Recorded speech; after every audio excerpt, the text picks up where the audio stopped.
bali ang sira niya screen. Ngayon tatanggalin ni Reds TV yung issue para bumalik yung pictures niya. Alright, simulan niya na po. Ngayon bubunutin ko po yung saksakan.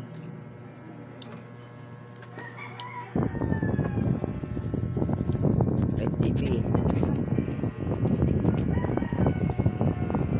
Reds TV, magsalita ka naman dyan. Alright, Tutok mo dito.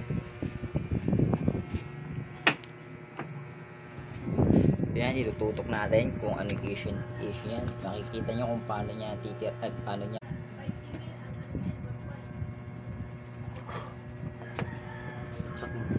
Alright, sasaksak ulit natin.